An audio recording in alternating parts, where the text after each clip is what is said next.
자, 이번 시간은 17년도 국가 7급인데, 국가 17년도는 상반기, 하반기 두 번 있었거든요. 하반기 먼저 하고 상반기 하겠습니다. 역시 문제 난이도는 19년 기점으로 좀 달라지는 것 같아요. 18년, 17년은 좀 개념 위주의 문제가 많았고요. 어떤 브리타 문제는 별로 없었고요. 난이도는 법률 같은 걸로 좀 조정하는 것 같은데, 어쨌든 17년도도 어렵게 안 나왔습니다. 현상학이 나왔을 때 답은 두 가지겠죠. 학문적으로는 행태주의가 답이에요. 그 다음에 이제 행정학적으로는 관료제에 대한 비판입니다. 어쨌든 신행정학 이후는 전부 다 관료제에 대한 비판이 행정학적 함의예요. 자, 행태주의는 뭐야? 논리 실증주의 기반으로 가치와 사실을 구분한 다음에 검증 가능한 걸로만. 근데 현상은 그렇지 않죠. 이런 주관적 의식이라든지 생각이나 주관적 언어라든지 이걸로 만들어져 있다는 겁니다. 또 나만 만드는 게 아니라 서로 따로따로 만들 거니까 공유하는 게 우리가 보는 세상이겠죠. 상호주관성, 간주관성이라고 그래요.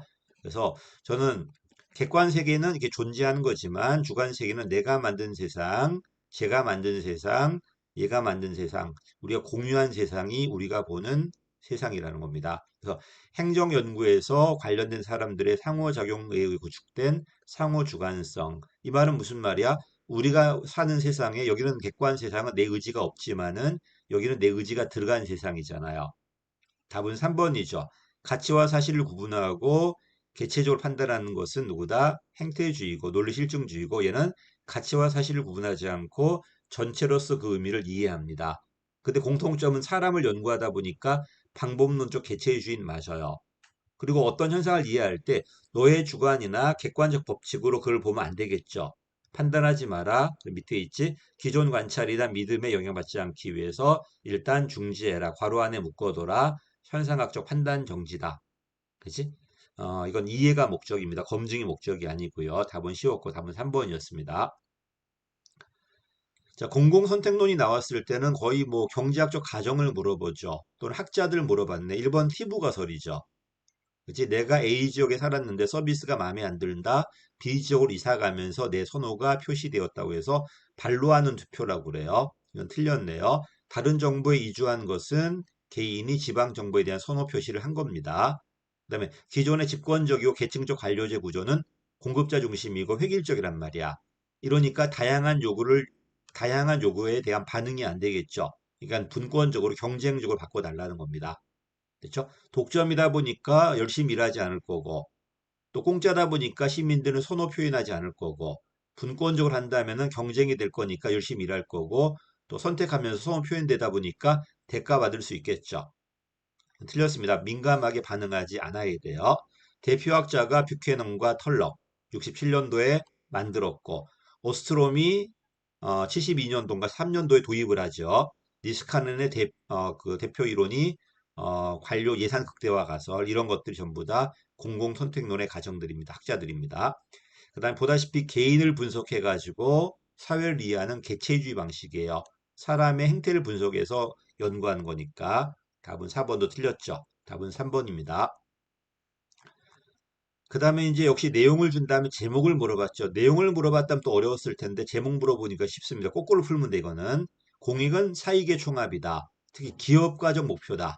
창조성 같은 것들 재량줘라. 통제하지 말고 경영학이 들어왔죠. 성과주의가 신성과주의야. 재량 줄 테니까 성과 내놔라. 경제학적 신제도주의가 가격과 경쟁인데 이걸로 안 되니까 제도 장치를 통해서 보완을 했죠. 전부 다 신공공 관리론이에요. 6번 쓰란 뭐 참여 얘기 나올 거고 이거는 뭐 국가는 방향 잡지 말고 국민들이 방향을 잡을 수 있게 도와줘라. 뭐 이렇게 나올 거고요. 이건 사회 문제 해결하는 적실성 문제 나올 거고요. 어차피 어떤 문제를 주든 간에 뭐 이런 식으로 나왔을 땐 제목 찾을 수 있어야 됩니다. 답은 1번입니다.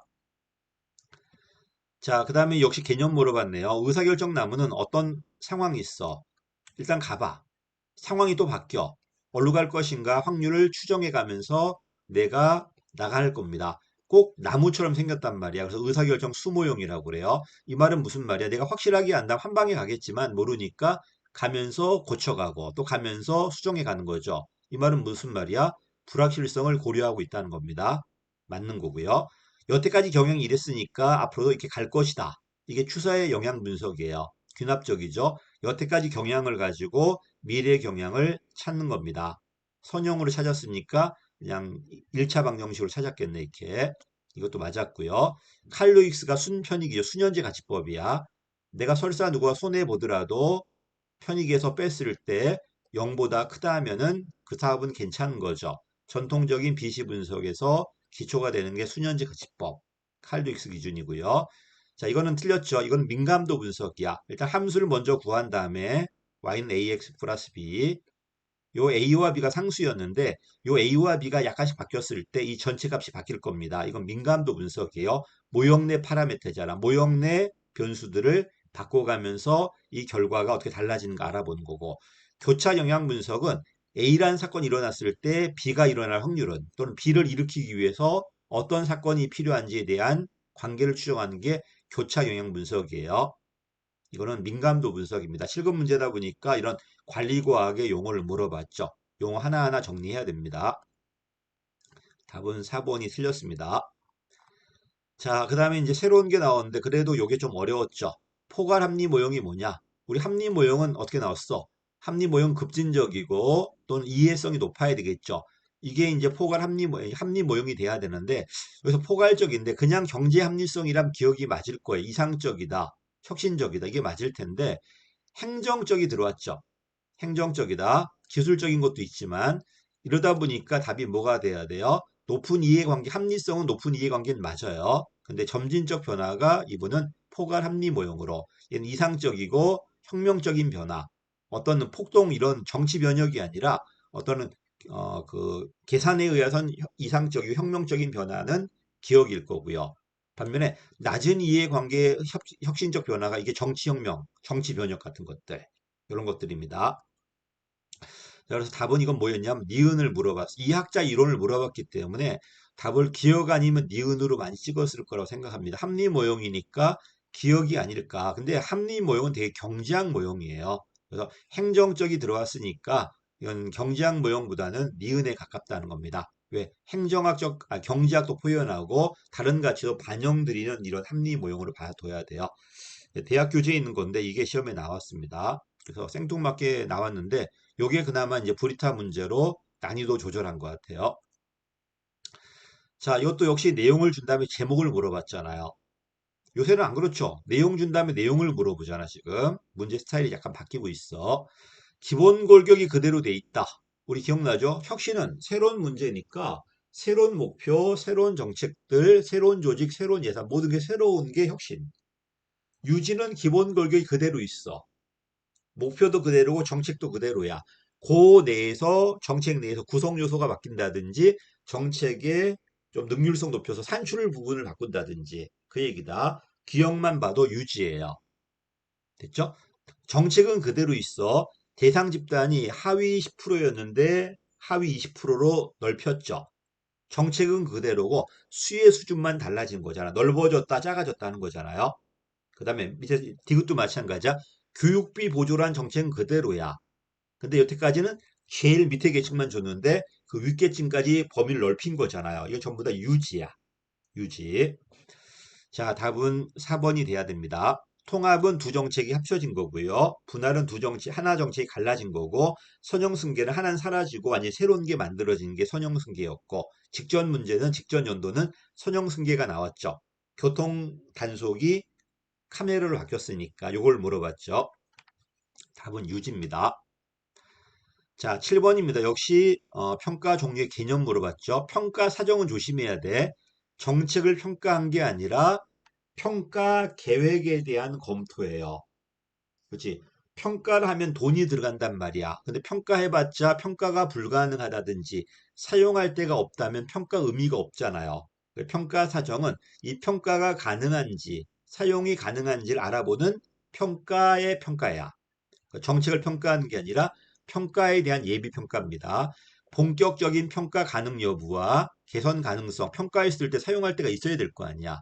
이게 없다면 평가할 이유가 없을 거니까. 이러니까 예비 평가, 평가에 대한 평가입니다. 1번 맞았습니다. 자, 평가는 당사자가 한다면 내부 평가, 집행 그 자체가. 그다음에 제3자가 하는 외부 평가겠죠. 또는 행정부가 스스로 한다면 내부 평가일 거고, 그다음에 외부에서 한다면 외부 평가할 텐데 원래는 집행하는 사람이 스스로 하는 게 내부 평가. 됐지? 반면에 제3자가 하는 게 외부 평가입니다. 시민단체가 하는 거니까 외부 평가 맞습니다. 그다음에 총괄 평가에는 모두 있다. 능률성, 그다음에 효과성, 그다음에 결과를 강조하는 성과 강조하는 것도 있어요. 능률성은 투입 대비 산출이 들어가요. 비용만 평가한다면 경제성, 비용 대비 산출이라면 능률성 들어갑니다. 비용 측면을 평가하는 능률성 평가도 포함됩니다. 단기 산출은 능률성, 궁극적 결과라면 효과성, 그다음에 영향까지도 들어갑니다. 이건 3번 틀렸고요. 형성평가는 아직 끝나지 않았죠. 집행 도중에 문제점 있는가를 보고 이걸 수정하는 겁니다. 수정하는 거야. 형성은 프로그램 그 자체를 좋게 만드는 게 목적이에요. 그래서 형성은 집행 도중에 이루어진다 맞는 말이고 관리라든지 전략이 수정돼 가지고 그 정책을 더 좋게 만드는 게 형성평가입니다. 답은 3번 틀렸죠. 자, 재무제표에 뭐가 들어와 있나 물어봤습니다. 재무제표는 재무회계지 지금. 그래서 우리 지방에는 재무회계는 복식부기로, 그다음에 예산회계는 단식 현금주의로 들어갈 건데 그걸 물어본 게 아니라 재무회계만 물어봤습니다. 이 재무제표에는 상태표가 있고 운용표가 있어. 장기표가 상태표인데 자산과 부채가 들어갈 거고, 그다음에 단기가 운용표인데 비용과 수익이 들어갈 겁니다. 어쨌든 재무제표는 국가결산보고서에 포함돼서 국회에 제출합니다. 지방이든 국가든 지방은 지방회계법이 따로 있어. 재정상태표, 운용표, 순자산 변동표 구성되어 있다. 누가 빠져 있다? 현금 흐름표가 빠져 있습니다. 이건 제외되었어요. 상태표는 말 그대로 지금 시점에 국가의 자산과 부채를 보여주는 거야. 자산과 부채. 운영표는 일정 기간 동안의 수익과 비용을 보여주는 거고요. 그래서 상태일 현재니까 지금 시점이야. 시점의 상태, 자산과 부채를. 반면 운영표는 일정 기간 동안, 1년 동안 또는 한 달 동안 들어온 돈, 나간 돈을 볼 거예요. 수익과 비용을요. 자, 4번 틀렸죠. 재무제표는 전부 다 복식부기에 발생주의 복식부기예요. 재무제표는 재무회계는 무조건. 반면에 예산회계는 지방 가면은 현금주의 단식부기를 사용하고 있답니다. 답은 4번이 틀렸습니다. 자, 9번입니다. 예산 과정론 물어봤죠. 맨날 보는 거죠. 기재부는 조심해. 재정운용계획이 국가재정운용계획인데 5년짜리 계획이고요. 이건 기재부가 세웁니다. 중기사업계획서는 누가 세운다? 각 중앙관서가 세우지만 국가재정운용계획은 기재부가 세우고요. 예산안 제출할 때 같이 제출합니다. 국가재정법에는 120일인데 헌법에 있는 건 예산밖에 없어요. 기금이라든지 뭐 국가재정운용계획이라든지 무조건 국가재정법인데 국가재정법은 120일 전이에요. 그렇지? 국가재정법은 예산안도 120일 전이고요. 9월 3일까지 제출합니다. 맞는 말입니다. 편성지침은 한도를 내려줄 수 있어요. 그렇지? 기재부 장관이 각 부 장관들이 예산 요구하기 전에 국가지정운용계획 기초로 올해 가용 지원을 갖고 국무회의에서 대통령과 각 부 장관이 합의한 다음에 사전으로 재원을 배분합니다. 그치? 총액 배분 자율 편성 제도가 내려갔습니다. 그 범위 내에서 네가 사업을 마음껏 편성하세요. 단위 사업과 세부 사업은 네가 알아서 해도 돼. 근데 사업은 기재부가 평가합니다. 통제할 겁니다. 그래서 사업별 통제 기능이 상실된 거 아니에요. 사업별은 기재부가 통제할 거고 단위 사업과 세부 사업에 대한 재량을 줄 건데 이거조차도 네가 자율 평가하고 평가 결과 마음에 안 든다. 그럼 기재부가 심층 평가 들어갑니다. 상실되지 않았습니다. 답은 2번이에요. 그래서 총액 배분 자율 편성 제도가 실시된 건 맞지만 사업 단위까지는 기재부가 평가해요. 단위 사업과 세부 사업에 대한 재량을 준 거고 이 세부 사업과 단위 사업조차도 네가 자율 평가하고 말 그대로 자율 평가한 결과 마음에 잘못되었다면 기재부가 심층 평가 들어갑니다. 틀렸습니다. 그다음 우리나라는 본회의는 거의 형식이에요.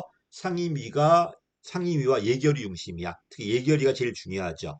그래서 상임위와 예결위 중심으로 맞는 말이다. 위원회 중심으로. 그 다음에 이용이나 전용, 이체, 예비비, 계속비는 재량을 주는 거죠. 용도를 바꾼다든지 조직을 바꿨을 때 넘겨주는 거다든지 비상금을 쓰게 한다든지 단연도로 쓰게 한다든지 신축성 유지 방안 맞습니다. 답은 2번이 틀렸습니다. 10번도 쉬운 문제였습니다. 계획예산은 장기 플랜을 짜요. 중장기 플랜을 짠 다음에 여기에 맞게 사업 구조 만들고 이걸 전부 다 수량화시켰을 때 예산이 계산돼요. 그래서 중장기 전략에 따라 일관성 있는 예산의 뒷받침 맞는 말이고요. 품목은 투입물이 정해져 있어요. 누가 언제 얼마 주고 뭘 사라 정해져 있기 때문에 회계 책임이 명확합니다. 이러니까 통제를 위해 들어온 제도예요. 틀렸어. 회계 책임이 명확하고 그대로 사야 되기 때문에 유용이나 남용을 방지할 수 있는 건 맞습니다.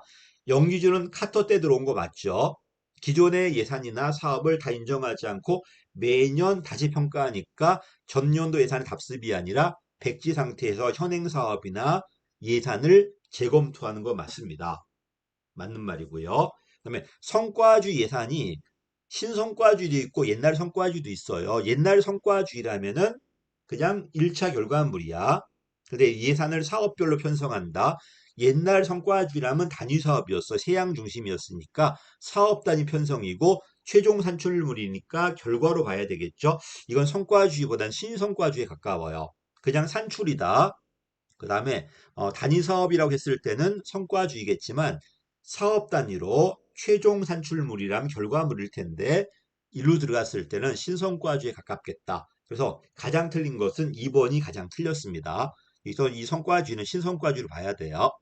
답은 2번입니다. 여기까지가 이제 1차입니다. 좀 이따가 이제 두 번째 시간 하겠습니다. 감사합니다.